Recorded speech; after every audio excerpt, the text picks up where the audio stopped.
ഒരു ജോലി ചെയ്ത് തീർക്കാൻ എ, ബി, സി ഇവർ ഓരോരുത്തർക്കും യഥാക്രമം 6, 12, 24 ദിവസങ്ങൾ വേണം. 3 പേരും ഒരുമിച്ച് ജോലി ചെയ്താൽ എത്ര ദിവസം കൊണ്ട് ആ ജോലി തീരും? Options: A 3/3/7, B 7/24, 7/24, C 4/4/5, D 5/24.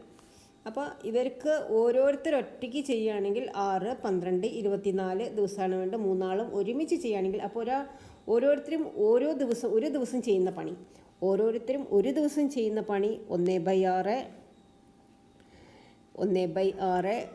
Plus 1/12 plus 1/24. ഇവർ ഓരോരുത്തരും ഒരു ദിവസം ചെയ്യുന്ന പണി ഈക്വൽ ടു ഇവർ 3 ആളും കൂടെ ഒരുമിച്ച് ഒരു ദിവസം ചെയ്യുന്ന പണി ഈക്വൽ ടു 3 ആളും കൂടെ ഒരുമിച്ച് ഒരു ദിവസം ചെയ്യുന്ന പണി ഈക്വൽ ടു 1/6 പ്ലസ് 1/12 പ്ലസ് 1/24. അപ്പോൾ നമുക്കിതിൻ്റെയൊക്കെ ഡിനോമിനേറ്ററിന് 24ലേക്ക് കൺവേർട്ട് ചെയ്യാൻ പറ്റും. എല്ലാം 6ൻ്റെ മൾട്ടിപ്പിൾസ് ആണ്. അപ്പം നമുക്കിവിടെ 6 × 4 ചെയ്താൽ ഇത് 24ആയി. അതേപോലെ 12 × 2 ചെയ്താൽ 24ആയി. അപ്പം നമുക്കിതിനെ 4/24 പ്ലസ് 2/24 പ്ലസ് 1/24 എന്ന് എഴുതാം. അതായത് ഡിനോമിനേറ്റർ ഇവിടെ സെയിമായി. അപ്പം 4 + 2 6, 6 7/24. ഇത് 3 ആളും കൂടെ ഒരു ദിവസം ചെയ്യുന്ന പണിയാണ്. അപ്പം നമുക്ക് 3 ആളും കൂടെ ആ ജോലി എത്ര ദിവസങ്ങൾ കൊണ്ട് ചെയ്ത് തീർക്കുന്നതാണ് ചോദിച്ചത്.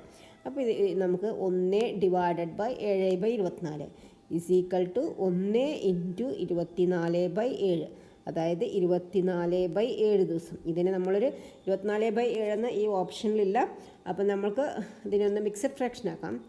24 3 പ്രാവശ്യം, ബാലൻസ് 3 × 7 21 ബാലൻസ് 3. അപ്പോൾ 3/7 ഡേയ്സ് ആണ് വേണ്ടത്. 3/7 days. Answer is option A. If you like this video, please like, share and subscribe. Thank you.